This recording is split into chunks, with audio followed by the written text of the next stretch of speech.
Live on Channel 5. This is the 10 o'clock news with Deborah Norville. Coming out revealing secret negotiation between the Nazis and the Zionists in 1933, which allowed German Jews and their assets to go to Palestine. Rich Samuels joins us tonight with the story of the controversy behind the book and the author's struggle to write it. Rich?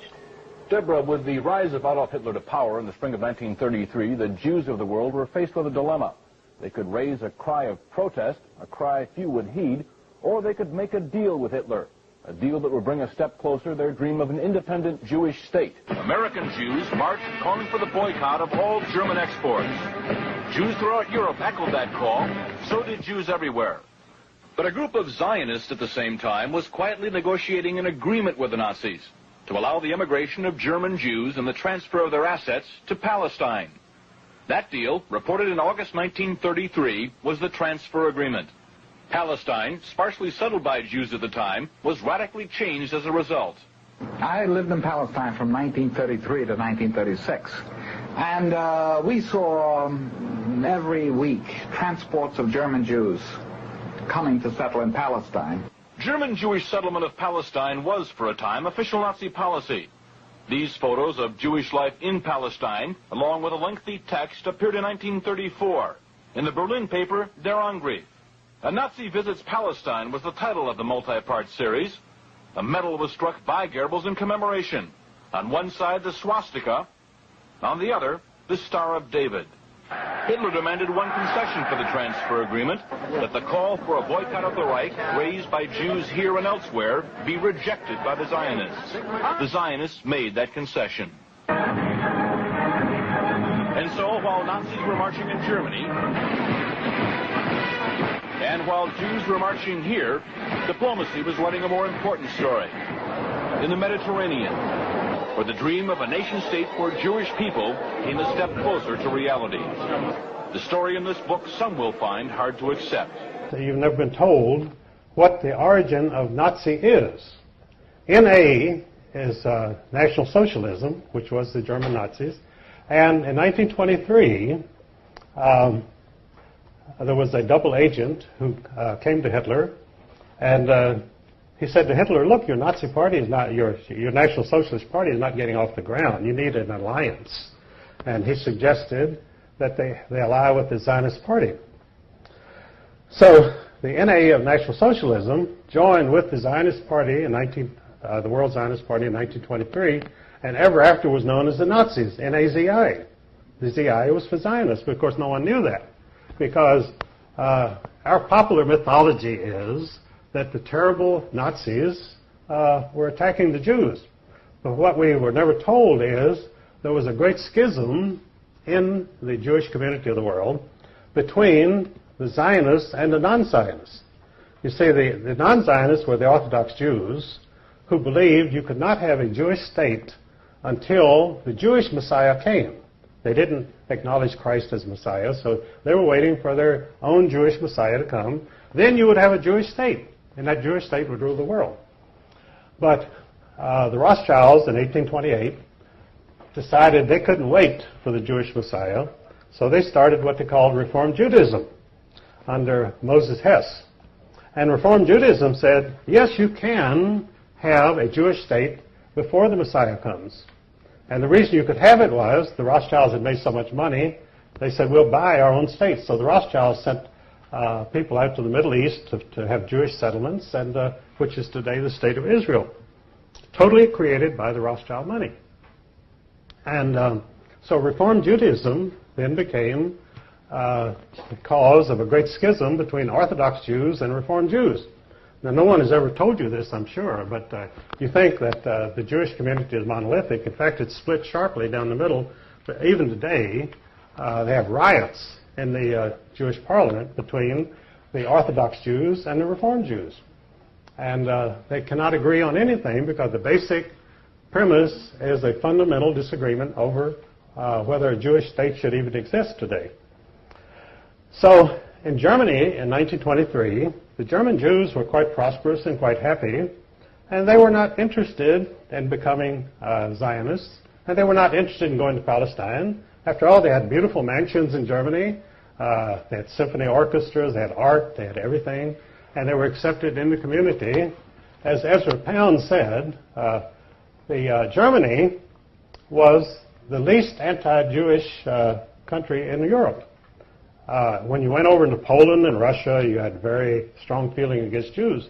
But in Germany, they were accepted and happy, so why would you ever have an anti-Jewish government in Germany? And of course, Hitler, allying himself with the Zionists, he said, after all, you're right. He said, we have the same goals. And so he allied with the Zionist party, and the mission of the Nazis was to force the anti-Zionist Jews to accept Zionism. And this is what the concentration camps were about. They put the anti-Zionist Jews in the concentration camps, and they were placed under the direct administration of the Sonderkommandos, who were the Zionist Jews. So the concentration camps were run by the Zionist Jews in order to punish and get rid of the anti-Zionist Jews, which they did.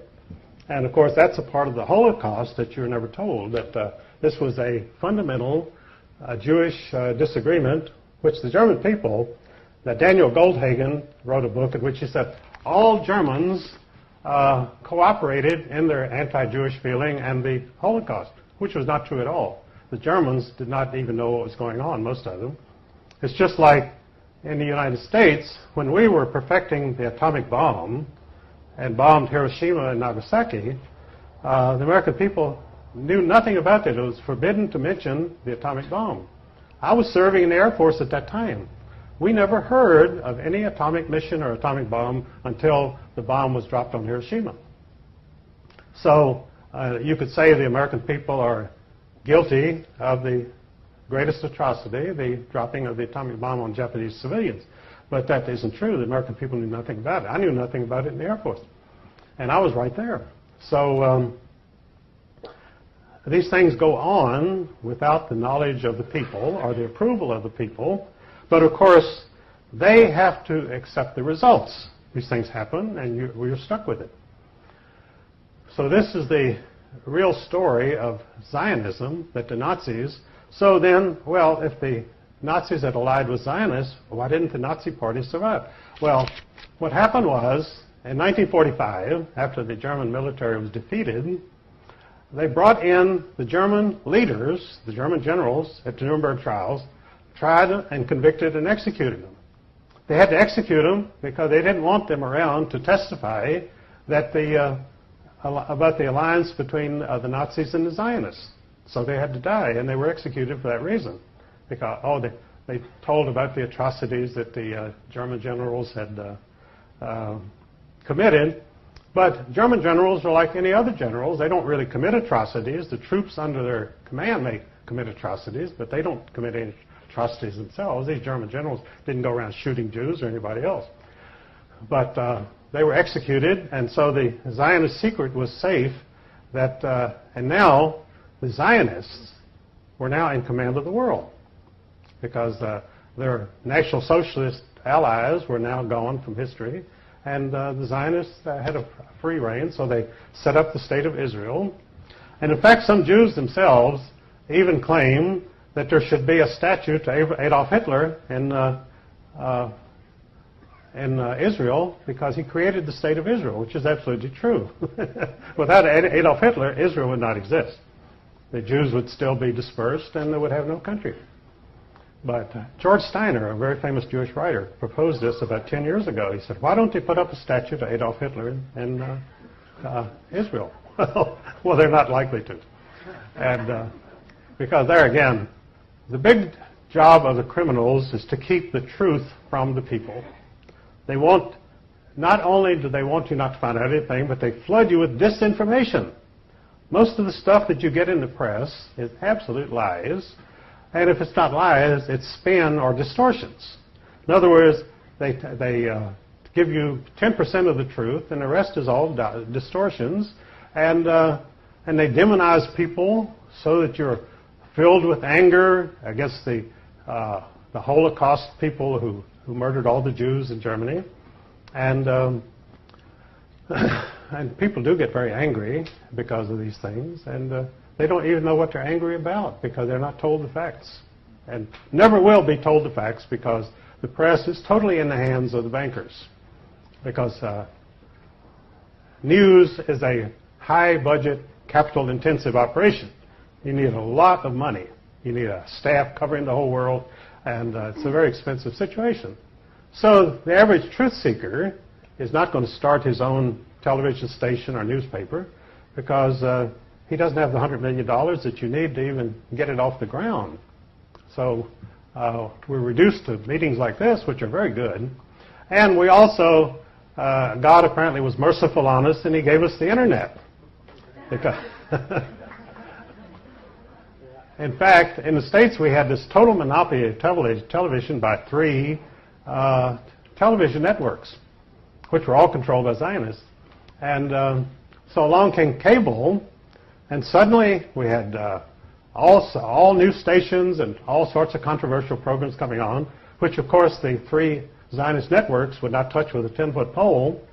And the result was they were left behind. They had 100% of the television audience. They now have 30%, and it's dropping every year. In fact, it's probably less than 30%, but they're cooking the books in order to maintain their advertising revenues to give a totally false picture.